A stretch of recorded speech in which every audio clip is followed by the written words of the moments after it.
नमस्कार मंडळी, नगरी ठसका या चॅनलमध्ये मी राणू तुम्हा सगळ्यांचं मनापासून स्वागत करत आहे। आज आपण रव्यापासून एक हेल्दी असा नाश्ता बघणार आहोत। तुम्ही जर का रोज शिरा उपमा खाऊन कंटाळला असाल तर हा नाश्ता करून बघा। खरंच खूप पौष्टिक आहे, खायला सुद्धा खूप छान लागतो। लहान मुलांना तुम्ही हा टिफिनला देऊ शकता किंवा सकाळचं नाश्त्याला सुद्धा करू शकता। तर त्यासाठी काय करायचं, इथे 1 वाटी बारीक रवा घ्यायचा, त्याच्यामध्ये अर्धी वाटी दही घालायचं, त्यानंतर अर्धी वाटी पाणी घालायचं, व्यवस्थित मिक्स करून घ्यायचं हे सगळं मिश्रण। त्यानंतर काय करायचं, एक साधारण 15 ते 20 मिनिटांसाठी हे मिश्रण तसंच ठेवायचं, म्हणजे रवा चांगला फुगला जातो।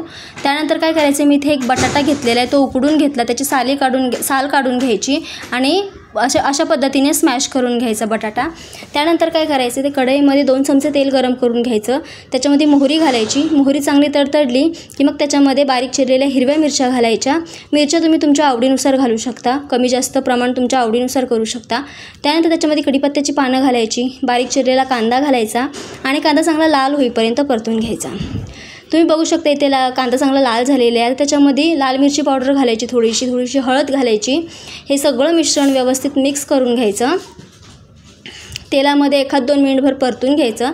त्यानंतर जो आपण स्मॅश केलेला बटाटा होता तो बटाटा घालून घ्यायचा याच्यामध्ये।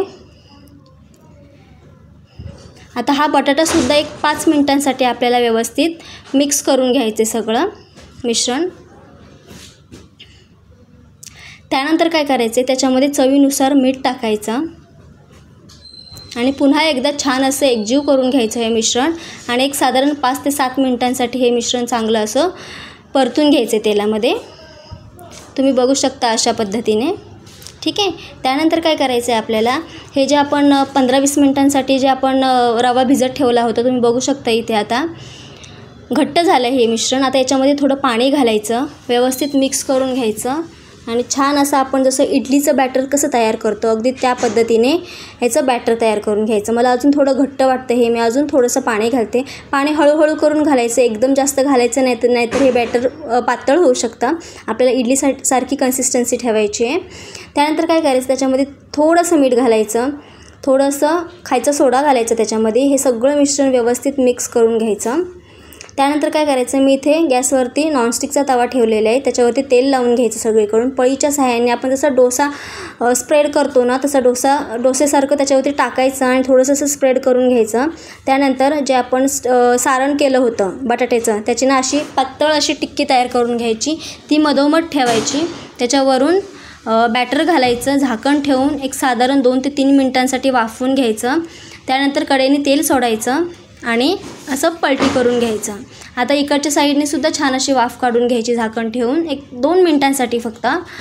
पुन्हा एकदा पलटी करायचं ते आणि दोन्ही साईडने छान असं तेल लावून हे सगळं आपल्याला व्यवस्थित भाजून घ्यायचं आहे। खायला खूप छान लागतो, पौष्टिक लागतो, तुम्ही नक्की करून बघा।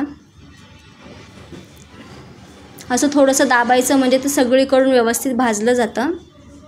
चला तर तुम्ही सुद्धा असा हेल्दी टेस्टी नाश्ता घरी नक्की करून बघा। तुम्हाला जर का माझे व्हिडिओज आवडत असतील तर आपल्या चॅनेलला सबस्क्राईब करा, आपल्या व्हिडिओला लाईक करा आणि तुमच्या फ्रेंड्स फॅमिलीसोबत शेअर करायला विसरू नका। धन्यवाद व्हिडिओ बघितल्याबद्दल, थँक्यू।